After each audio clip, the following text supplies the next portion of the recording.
সিপাহীজলা জেলা প্রশাসনের পক্ষ থেকে আন্তরিকভাবে অভিনন্দন জানাচ্ছি। আপনারা অবগত আছেন, আমাদের ভারতবর্ষে একটা অভূতপূর্ব পরিবর্তন আনা হয়েছে, যেটা কার্যকরী গতকাল থেকে হয়েছে 1 জুলাই 2024।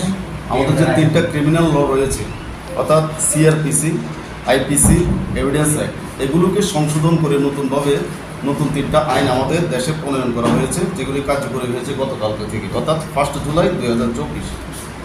এখন সিআরপিসি যেটা ছিল, সিআরপিসি এখন পরিবর্তন হয়ে সেটার নাম হয়েছে ভারতীয় নাগরিক সুরক্ষা সংহিতা। সিআরপিসির নাম পরিবর্তন হয়ে যেটা আইপিসি ছিল, আইপিসি 1860, সেটাকে পরিবর্তন করে বলা হয়েছে ভারতীয় ন্যায় সংহিতা। এবং আমাদের যে এভিডেন্স অ্যাক্ট ছিল, সেটাকে পরিবর্তন করে নতুন নাম করা হয়েছে ভারতীয় সুরক্ষা অভিযান, ভারতীয় সাক্ষ্য অভিযান।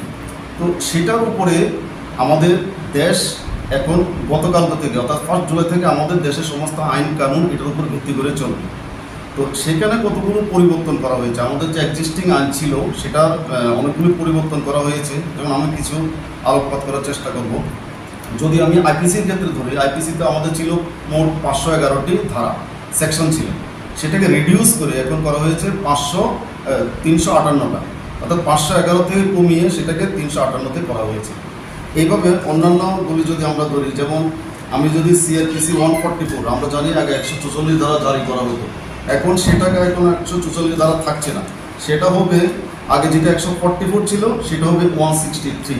তো জনগণকে আমি এটা বোঝাতে চাইছি বা অ্যাওয়ারনেস করার চেষ্টা করছি, 144 মানে 5 জনের বেশি লোক একত্রিত হওয়া যায় না, এখন হবে 163, 5 জনের বেশি লোক একত্রিত হতে পারবে না। সেভাবে আরেকটা সেকশন ছিল, একটা গুরুত্বপূর্ণ সেকশনগুলি বলছি, অনেক তো সেকশন আছে, তার মধ্যে একটা গুরুত্বপূর্ণ সেকশন হচ্ছে ডাইং ডিক্লারেশন, অর্থাৎ কোনো লোক মৃত্যু সজ্জা অবস্থা যে রিটেন দিতেন, একটা বয়ান দিতেন, সেটা ধারাটা ছিল আমাদের 174, অর্থাৎ সিআরপিসি 174-এ আমরা কী করতাম, ইনফিউজড করতাম। এই ইনফিউজড এখন হবে 194। মোটামুটি এই হচ্ছে আমাদের আইন।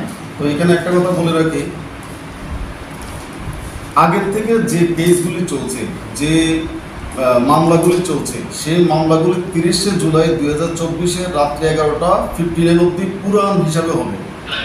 রাত্রে 12টার থেকে শুরু করে, অর্থাৎ 1 জুলাই থেকে যে মামলাগুলি হবে সমস্ত হবে এই নতুন আইন, অর্থাৎ বিএনএসএস, বিএনএস, বিএসএফ হবে।